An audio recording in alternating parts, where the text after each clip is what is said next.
Exactamente, son las 5:04 y esto es Amanecer Agropecuario. Ya está en línea con nosotros el ingeniero Eduardo Casati, así que vamos a Marcos Vallejo, vamos a ir a escuchar un poco los acordes de a orillas del río para recibirlo a don Eduardo Casati, por favor.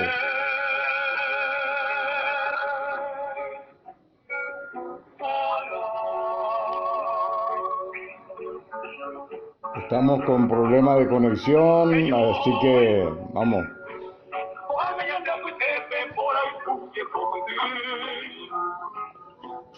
Marco Vallejo, no sé si me estás escuchando, por favor.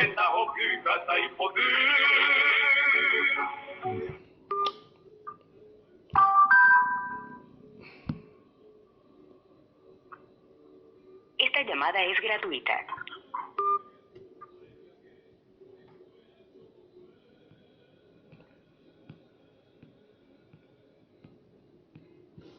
Del río, con pasión infinita, y encendiste en mi pecho una hoguera de amor. Ay, qué tierno esos besos, esos labios tan dulces, que besaban ardientes reclamando, aunque sea un poquito de amor. Ay, qué linda. Son las 5:07. Don Eduardo Casati, ¿qué tal, ingeniero? Nosotros estamos un poco consternados por lo que ha pasado con los amigos de San Pedro. Nuevamente la muerte de un agricultor, de un hombre de trabajo, por las balas asesinas de gente inadaptada, que desgraciadamente mi amigo va de contramano con el trabajo serio, responsable de la gente. Todos los gremios, según Osvaldo Martínez, se pronunciaron ante esta situación. Y al margen de todo esto, te quiero comentar que ha quedado tantas cosas en carpeta con relación a la situación de la ganadería en nuestro país y reclamos porque se tenga más detalle de todo esto. Fue recibida con mucho interés por nuestra audiencia tu última participación y creo que tenés en carpeta darle continuidad a esto. Así que te damos la bienvenida, ingeniero Casati, a pesar de que vamos a fortalecer un poco de una u otra forma la programación porque estamos, sinceramente hablando, estamos un poco consternados por esto que ha sucedido con este agricultor en la zona de San Pedro de Vuelta. Bien, estamos contigo, don Eduardo Casati, adelante. Sí, bueno, muchas gracias. Vamos a ampliar un poquito los conceptos.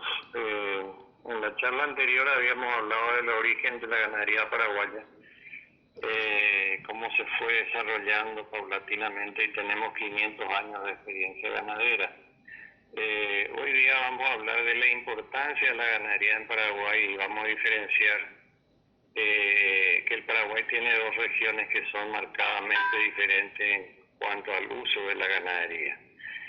Tenemos la región oriental, que tiene el 36% de la superficie del país y el 96-98% de la población. Y el Chaco, que tiene el 64% de la superficie del país y el 2% de la población. ¿A qué se debe esa diferencia? Porque hay una cantidad tan grande de gente en la región oriental y mucho más pequeña en la región occidental o Chaco. La diferencia se debe a nivel de precipitación. La región oriental es una zona que está llena de grandes ríos y llueve de 2.200 milímetros en la frontera con el Brasil, a orillas del río Paraná, hasta 1.500 sobre el río Paraguay. Eso hace que las condiciones de vida sean mucho más fáciles y mucho más sencillas. Por eso se concentra la gran mayoría de la población en la región oriental. Y en el Chaco el nivel de precipitaciones varía desde 1500 o 1300 en el río Paraguay hasta 600 milímetros en la frontera con Bolivia. Entonces, son dos regiones netamente diferenciadas desde el punto de vista de suelo y desde el punto de vista de precipitación. Y acá hay una discusión muy grande sobre cuál es la mejor zona para hacer ganadería. Y voy a hacer un paralelismo entre los hombres. A la gente que le gusta el Chaco y no quiere saber nada más que el Chaco. Y a la gente que le gusta la región oriental y no quiere saber nada del Chaco. Bueno, ¿cuáles son las diferencias de uno y otro? La diferencia en la región oriental es que la productividad puede ser más alta porque el nivel de precipitación es muy alto. Y en el Chaco la productividad está dada por la fertilidad del suelo, que es increíblemente alta, pero está restringida por la carencia de lluvias. En el Chaco, 6 o 7 meses todos los años hay sequía, no llueve. Entonces, en la época de lluvia hay una producción de forraje muy abundante, pero en la época de sequía los pastos se secan totalmente. Ahora, la diferencia de fertilidad es espantosa. Los suelos tienen un nutriente básico que se llama fósforo. El fósforo sirve en las plantas para la formación de las raíces, que es por donde las plantas absorben sus nutrientes. O sea, si hay mucho fósforo hay mayor desarrollo radicular. Y en los animales para la formación de carne del hueso. En la región oriental la cantidad de fósforo en promedio por hectárea es de 2 partes por millón, que es increíblemente baja. Y en el Chaco ese porcentaje de fósforo varía desde el Bajo Chaco, donde los niveles, contrariamente a lo que mucha gente cree, son bastante bajos también. Hasta el 8-10% es lo que tiene el Bajo Chaco. Pero en la medida que nos vamos al Chaco medio y al Chaco alto, los niveles de fósforo se vuelven muy, muy altos. Tenemos 80 partes por millón, 140, 180 partes por millón de fósforo. ¿Y qué determina eso? Son niveles altísimos. Menos de 15 partes por millón es bajo. En la región oriental tenemos 2, quiere decir que no es bajo, sino que es bajísimo. Entre 15 y 30 es medio y más de 30 es alto. Quiere decir que si nosotros decimos que en el Alto Chaco hay zonas que tienen 180 partes por millón de fósforo, estamos diciendo que tienen 90 veces más fósforo que en la región oriental. Eso tiene 2 consecuencias en la formación de las pasturas, que en el periodo de lluvia las pasturas tienen una exuberancia increíble debido a la fertilidad del suelo, y que los animales pueden formar su esqueleto mucho más rápido, porque al tener fósforo y calcio pueden formar sus huesos y se puede desarrollar. Y eso marca una diferencia significativa entre la región oriental y la región occidental. En la región oriental, un desmamante no tiene nunca más de 150 kilos a los 7 meses. Y en la región occidental, en el Alto Chaco, tiene 220, 250 y 280 kilos. O sea, es virtualmente el doble. ¿Por qué? Porque al tener fósforo en cantidades excesivas puede formar su esqueleto y puede desarrollarse. En la región oriental nosotros tenemos una distribución del suelo que es diferente al Chaco. Los bosques en la región oriental solo nos queda el 17%. Y en el Chaco nos queda el 60%. Quiere decir que la región oriental, que antes también era mucho bosque, se deforestó muchísimo a lo largo para hacer agricultura y fundamentalmente en los años 60 para hacer ganadería. ¿Y por qué se deforestaba para hacer ganadería? Para aprovechar el exceso de materia orgánica de los suelos por siglos y siglos de reciclamiento de la materia natural, de las hojas y ramas que caían en el suelo. Pero se hizo una ganadería, y se convirtió en una ganadería de altísima productividad, pero de muy mal manejo. Se recurrió a la tala de los montes, quema de los montes, se aprovechó la fertilidad del suelo y se obtuvieron en esos años resultados fabulosos. Pero se manejó mal, se manejó con el sistema tradicional, con potreros grandes, sin división de potreros, sin rotación, se sobrepastorearon las pasturas. Y las zonas de monte son siempre tierras altas con pendientes. Como se sobrepastoreaba, el suelo quedaba descubierto y la lluvia erosionaba el suelo. Y en 15 o 20 años se perdió la fertilidad de ese suelo que le daba la ventaja para tener la alta productividad. En el Chaco la situación también es así, pero es totalmente diferente. Hoy día en la región oriental existe una reglamentación muy acertada en que no se puede hacer deforestaciones para hacer pastura ni para hacer agricultura. En cambio en el Chaco sí se puede. Entonces en la región oriental tenemos un 17% de bosques todavía y en la región del Chaco tenemos un 60% de bosques. En la región oriental tenemos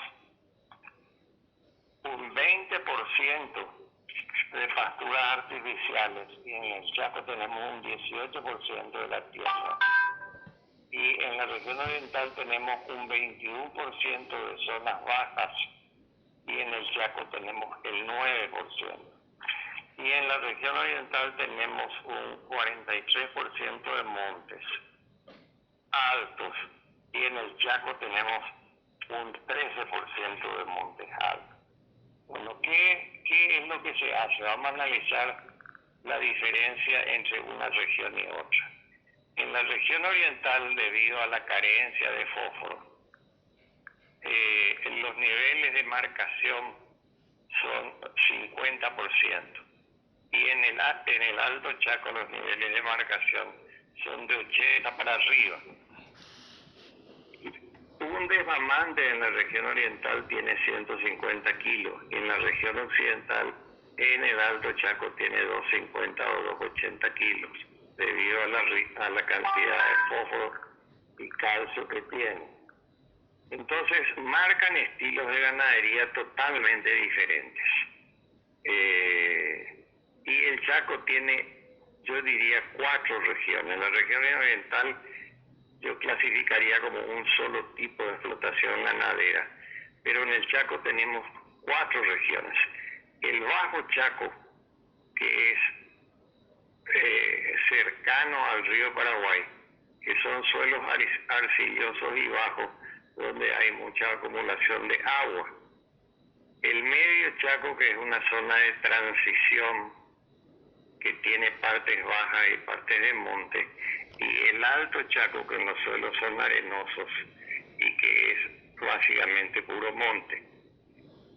Y el Alto Paraguay, que son suelos muy fértiles, muy poco explotados, el Alto Paraguay, por la falta de caminos de acceso, que cuando eso se lo solucione, le va a dar a esa zona a esa región del Paraguay una actividad económica totalmente distinta. Bueno, el Alto Chaco tiene muchas zonas de tierra roja muy parecidas a la región oriental del Paraguay. Y tiene un potencial de desarrollo agrícola muy interesante, con niveles de fósforo mucho más altos que la región oriental. Así como en la región oriental, a orillas del río, hay muchas zonas, pero muchísimas, que tienen suelo tipo Chaco, suelo arcillosos grises con palmeras. Bueno, entonces, el desarrollo de la región, de la ganadería en el Paraguay, la tierra siempre fue muy barata. Al ser la tierra muy barata, la ganadería siempre fue muy extensiva. Y cuando el ganadero quería aumentar su producción, en lugar de recurrir a técnicas mejoradas de manejo, recurría a la compra de más tierra. Y la ganadería extensiva tiene muchos problemas. En primer lugar, el ganado hace un pastoreo selectivo. Come los pastos más tiernos y más palatables y no come los pastos que no le gustan, que son los más toscos y menos palatables. Eduardo, Sí, amplíame esto después de haber cumplido con nuestro patrocinante, por favor. bueno, Muy bien. Vamos contigo, Marquitos, a cumplir con nuestro patrocinante y luego volver con el ingeniero Eduardo Casati. La Unión R800, amplitud modulada. Señor agricultor, está prohibido aplicar plaguicidas en distancias menores a 100 metros de asentamientos humanos o cursos de agua. Denuncie el hecho ante las autoridades locales. Se lo recomienda el Servicio Nacional de Calidad y Sanidad Vegetal y de Semillas, SENAVE, Gobierno Nacional, Paraguay de la Gente. La Comisión de Salud Animal Regional, Teniente Esteban Martínez Chaco, a la vanguardia de la producción ganadera, con la oficina móvil, equipada e instalada con la más alta tecnología. Es una de las mejores herramientas para la lucha contra la aftosa. Porque invertir y vacunar es asegurar la sanidad del ganado.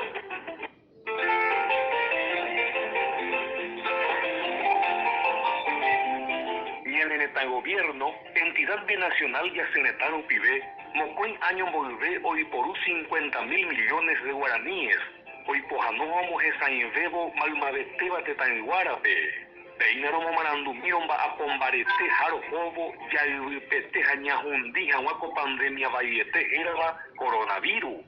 O pavavete paraguaira, hija membúnico y derecho, oye pojanó, jesán hoy coporabo.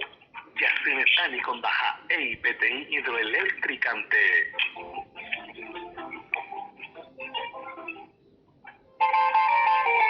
La participación conjunta de entidades gubernamentales y privadas, ARP y SENAXA, enmarca cualidades positivas desde hace un tiempo en cuanto a la diversidad de razas y salud animal. Los resultados óptimos obtenidos se traducen en la conquista de los mejores mercados internacionales de la proteína roja proveniente de nuestro país. ARP Fundar, con pasos firmes y seguros para un porvenir venturoso. En esta época de sequía, Granusa, excelencia en nutrición animal. Con su línea para bovinos de carne, leche y... Telefónico, por favor, en esta segunda etapa.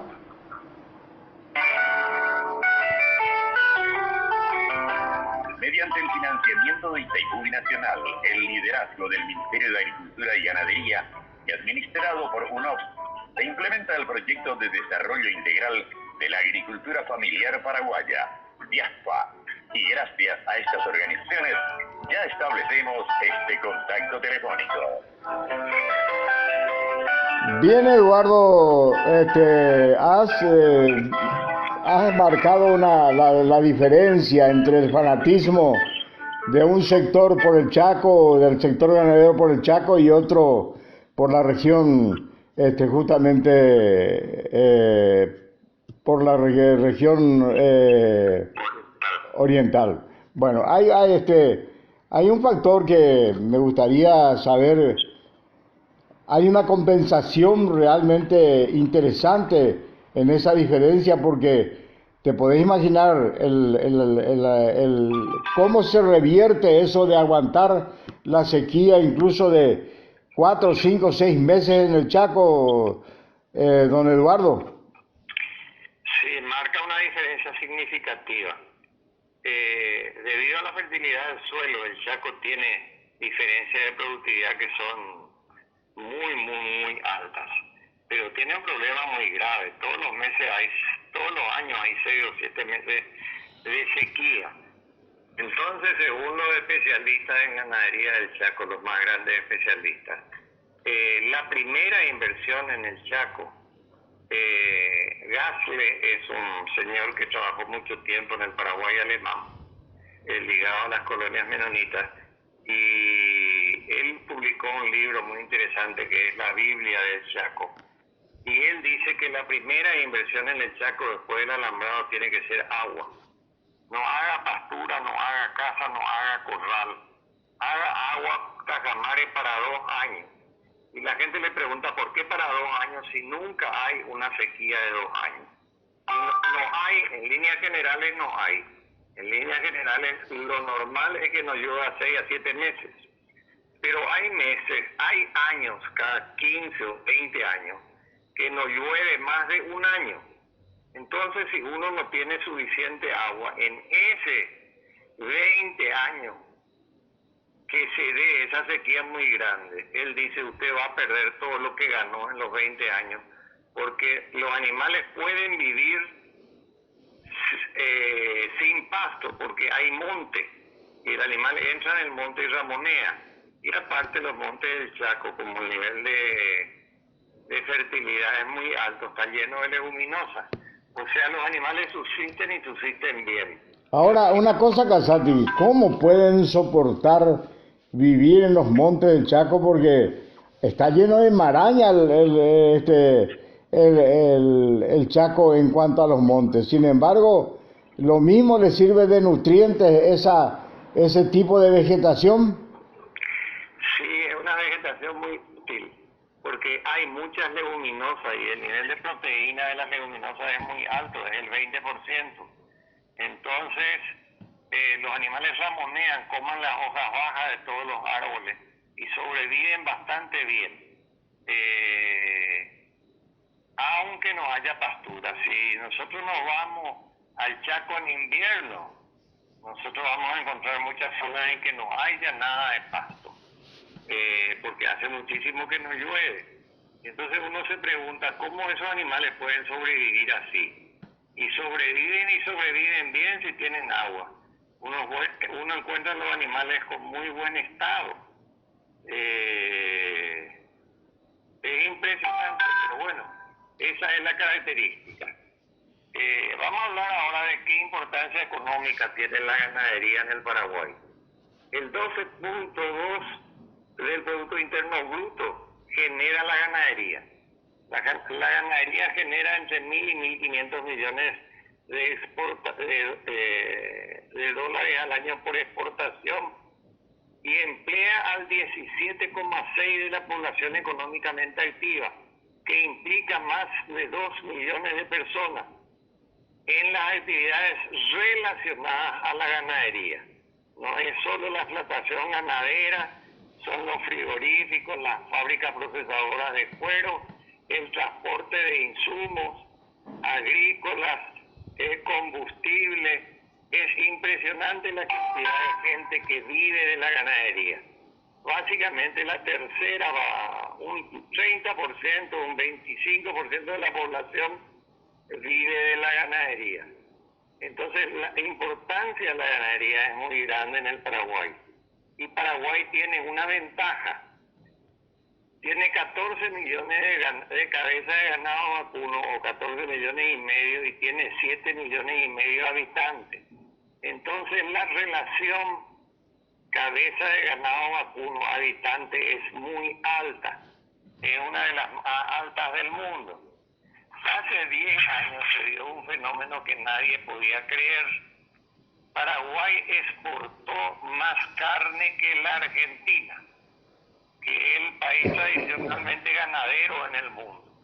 ¿Y por qué exportó más carne que la Argentina? Porque la proporción población ganado vacuno en la Argentina es más baja que en el Paraguay. Y en el Paraguay se hicieron progresos muy importantes en términos de habilitación de pastura y en términos de mejoramiento genético. Los logros de la genética paraguaya son extraordinarios. Hace unos días estuve hablando con el hijo de un amigo que es veterinario y se dedica a inseminación artificial y trasplante de embriones. Y tienen una cabaña y me contó que ellos importaron embriones de Estados Unidos, de los grandes campeones, toros y hembras. Al importarse el embrión, nosotros traemos la mejor genética que hay en el mundo. Y por un avance tecnológico, ese embrión se inserta en una vaca normal pero el hijo de esa vaca no es el hijo biológico de esa vaca, porque lo que se trasplantado es un embrión, o sea, es el hijo del gran campeón americano y de la gran campeona americana. O sea, el avance tecnológico permite saltos significativos en términos de mejoramiento genético, y eso se dio en el Paraguay. Hay muchísima inseminación artificial y hay mucho trasplante de embriones, con lo cual nosotros conseguimos un mejoramiento significativo de la calidad animal. En lo que estamos mal es en el manejo del suelo y en el manejo de las pasturas. En primer lugar, tenemos que desmitificar un concepto que está demasiado extendido, que dice que las pasturas artificiales son mucho mejor que las pasturas naturales. Y eso es falso, señores.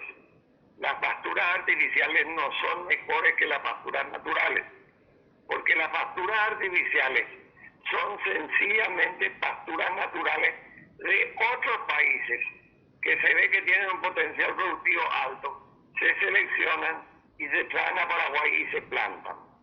¿Tienen más rendimiento que las pasturas naturales? Claro que tienen, 2 o 3 veces más. Pero ¿por qué si yo digo que no son mejor, tienen un rendimiento 2 o 3 veces más? Porque el problema de Paraguay con las pasturas naturales y de muchos países es el mal manejo, es el sobrepastoreo que lleva a la compactación del suelo, es la quema que se hace todos los años, porque la gente dice que después de quemar la pastura se produce un rebrote muy interesante de las mismas. Y es cierto, sí es cierto. A la salida del invierno la gente quema y en octubre en la pastura hay un rebrote de pastura que es hermosísimo. Pero no porque quemaron, sino porque en octubre viene calor y lluvia. Y al haber calor y lluvia, y la lluvia trae nitrógeno, que es un componente importante del aire. Entonces, es una fertilización que la naturaleza le da a los pastos. Entonces, en octubre hay un gran rebrote de las pasturas, no porque se quemó, sino porque hay calor y lluvia, y eso permite un rebrote de las pasturas que en el invierno estaban todas quemadas. Entonces, ¿por qué una pastura artificial rinde más que una pastura natural? Porque para implantar la pastura artificial hay que arar el suelo, encalar el suelo, subsolar el suelo y fertilizar el suelo. Entonces estoy comparando chicha con limonada. Si yo a un suelo, para hacer una pastura artificial, le paso un subsolador, le paso una razoneada, yo aireo el suelo. Si yo a ese suelo que es ácido en la región oriental le encalo, anulo la acidez. Y si yo a ese suelo que tiene niveles bajísimos de fósforo, yo le fertilizo con fósforo, yo logro una situación del suelo de mucha mayor fertilidad que permite que la pastura artificial sea mejor que la pastura natural. Porque a la pastura natural no le descompacté el suelo, no le encalé el suelo y no le fertilicé el suelo. Por supuesto que la pastura artificial va a rendir mejor que la pastura natural. Pero si a la pastura natural yo le hago la misma cosa, si yo le paso un subsolador para descompactar el suelo, yo encalo el suelo para corregir la acidez, y yo le pongo la cantidad de fósforo suficiente como para suplir el déficit muy grande que tiene, una pastura natural rinde exactamente igual que una pastura artificial. Entonces, esos son los errores que tenemos que ir eliminando. El problema es manejo. ¿Y cómo se hace el manejo? Y en los años 50, un científico francés, André Voisin, y un científico alemán, Ernest Klapp, sin conocerse entre ellos, haciendo investigaciones por pastura, descubrieron que para aumentar la producción de pasto había que aumentar el tiempo de reposo. Y ellos llegaron a la conclusión de que la productividad puede aumentar 10 veces si nosotros le damos a la planta el tiempo de reposo necesario para que restablezca su fisiología de funcionamiento y logre su mayor productividad. Entonces, ¿cómo se logra eso si tenemos la misma superficie y la misma cantidad de animales? Y sin conocerse, los dos llegaron a la conclusión de que hay que dividir los potreros en potreros chiquititos. La misma superficie, vamos a suponer que yo tenía un potrero de 100 hectáreas, ahora divido esas 100 hectáreas y tenía 100 cabezas animales en 33 potreros de 3 hectáreas.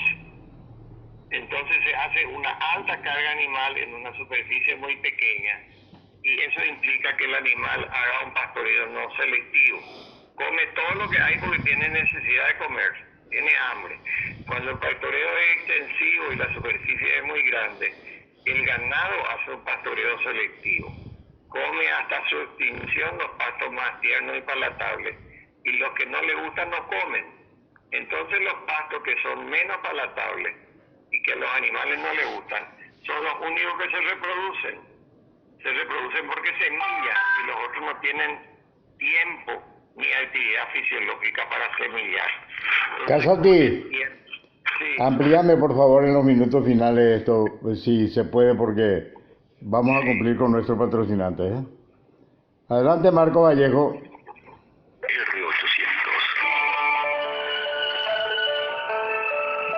Marcos, vamos ya a la presentación de este contacto y estamos en los minutos finales con el ingeniero Eduardo Casati. Qué apasionante todo este tema que está tocando el ingeniero Eduardo Casati. ¿Te podés imaginar un poco los animales incluso cómo hacen la diferencia en lo que le gusta comer, no le gusta comer y la abundancia y la generosidad de nuestro suelo? Hace que tenga esa oportunidad estos animales, estos ganados vacunos principalmente y la riqueza del Chaco paraguayo.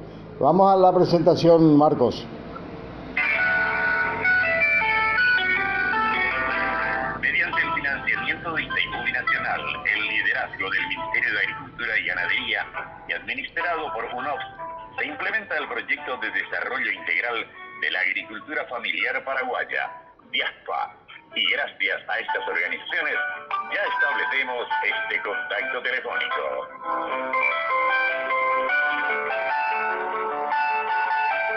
Bueno, apasionante todo esto y es un aporte tan interesante lo tuyo para la gente del campo y después hasta incluso tenés en cierta medida cierto orgullo de lo que es la producción ganadera en nuestro país y que todos tenemos que estar orgullosos y mi amigo antes que nada a apoyarle al ganadero, apoyarle a la gente que produce en nuestro país y mi amigo alguna vez tener una justicia que realmente administre las cosas en su debida forma y que se respete la propiedad privada antes que nada.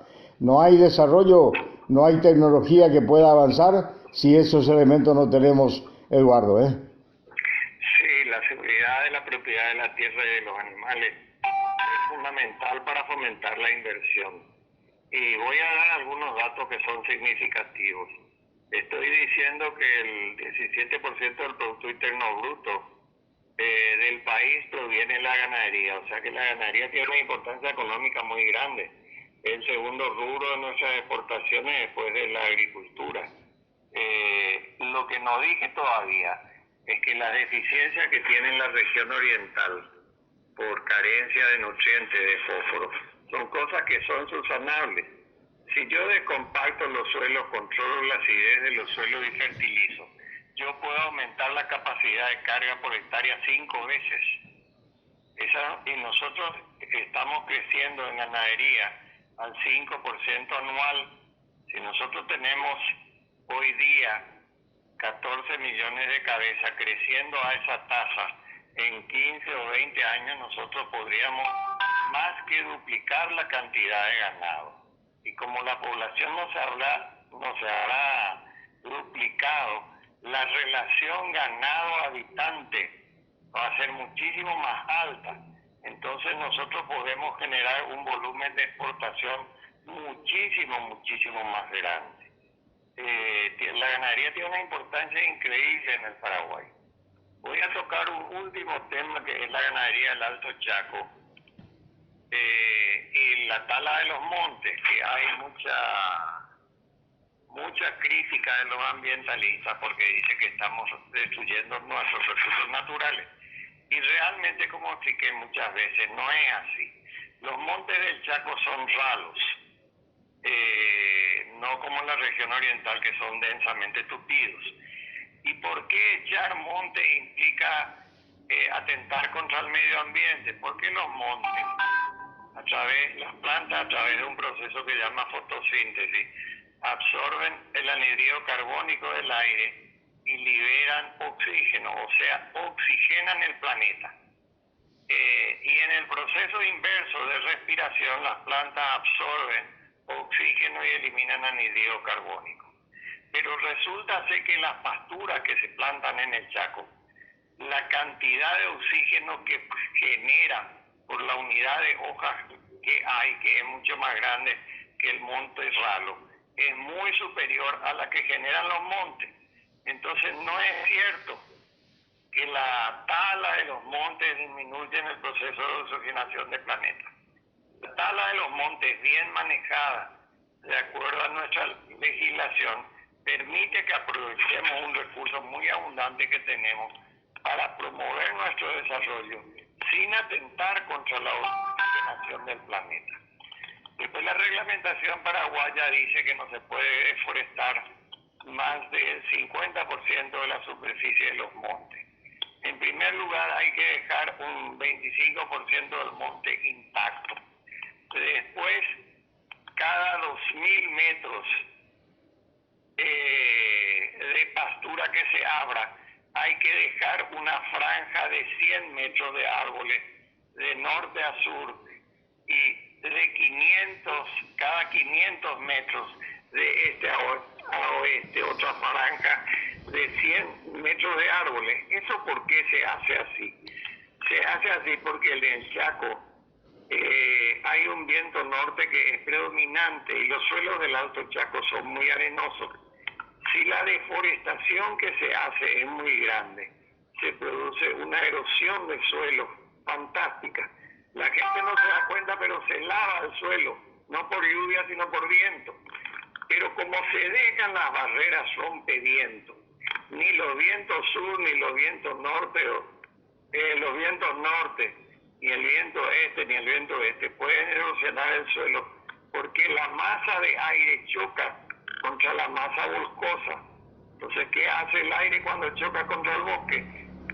Para poder seguir circulando, sube hacia arriba y después vuelve a caer, pero cuando vuelve a caer encuentra otra vez otra formación de montes, que son las barreras de protección, que constituyen otro 25% de la superficie total.